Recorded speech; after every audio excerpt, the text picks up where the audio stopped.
Welcome to another Threes and TDs show where we talk about all about the Carolina Panthers and the National Football League. So let's get right to it. Let's talk about what happened today in practice. We had some quotes from Dave Canales, which were informative about what's going to happen week one. So all that stuff. First things first, and we talked about this yesterday, but Dave Canales said that Coker suffered a significant strain. So it's a significant calf strain. To me, my guess is that Coker's not going to be ready by week 4. It wouldn't surprise me if he's not available to week 7 or 8, which is significant. We don't need to rehash that. But Jalen Coker was having probably the best camp of any wide receiver, and that's including Tetero McMillan. To me, he was having a better camp than Tetero McMillan. So I don't know. It is what it is at this point. But the news of that coincided with Hunter Renfrow being signed to the 53, which is great news for the Panthers because they needed another body, another wide receiver. Now that Adam got shipped off to Minnesota, so he's gonna be available. He had a couple of good quotes because the media was allowed to ask a couple questions, and he had a couple good quotes. One of them was, I guess, on Saturday or Sunday. He had like 10 missed calls from Dane Morgan and Dave Canales and Brandon Tillis. And he said he didn't even know he had him because his daughter kept ignoring the calls because she was watching Bluey. So that was a good human moment. I thought that was good.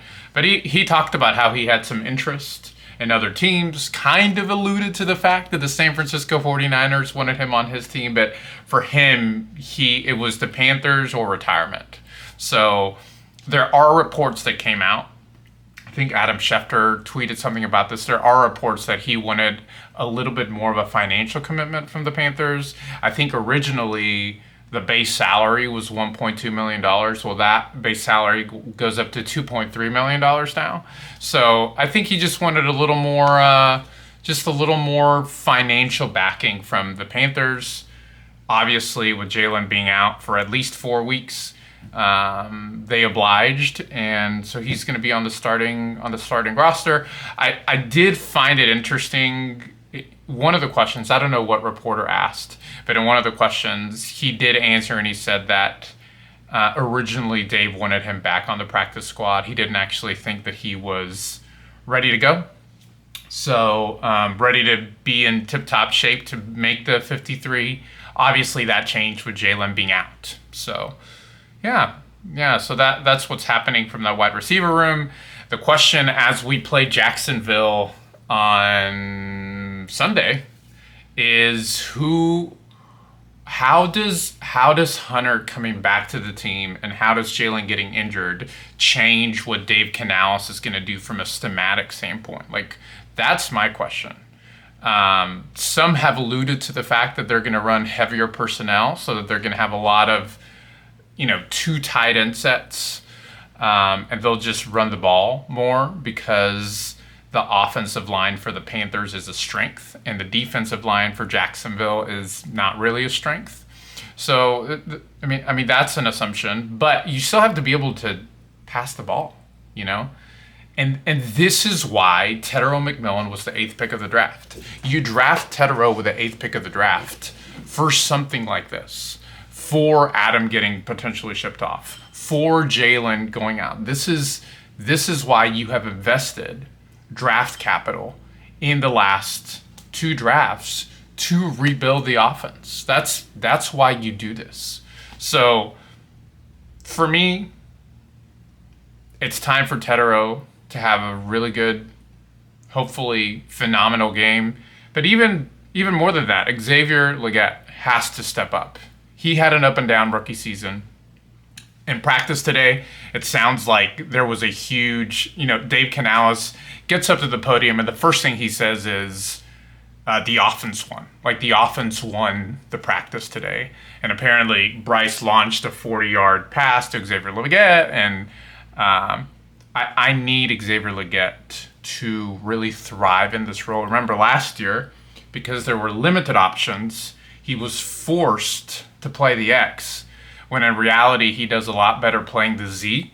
So I'm excited that hopefully what happens is the way they scheme him is a lot of digs, a lot of slants where he has yards after catch ability. So that's what I'm hoping happens with him. Other injury updates, Damian Lewis was no longer wearing a red jersey, so he hopefully is good to go. Unfortunately, Icky, his status is up in the air.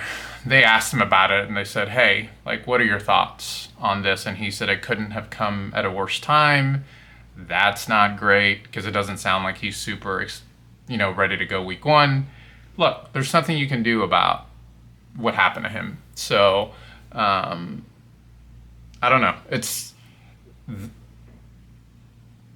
that side of the line is going to have to hold up against Josh Allen, who is a very, very good defensive end. So they're just going to have to hold that up if they're going to have any chance because of whoever comes in. I mean, I would prefer Brady Christensen to play there at left tackle, but I don't know. We'll see what happens with Icky. What other news? Dave Canales said it was a really good practice. So yeah. We will have more previews. We will have more news as this gets closer. But that's the update for today about Jalen and Hunter and Dave Canales and all that stuff. Alrighty. See y'all in the next one.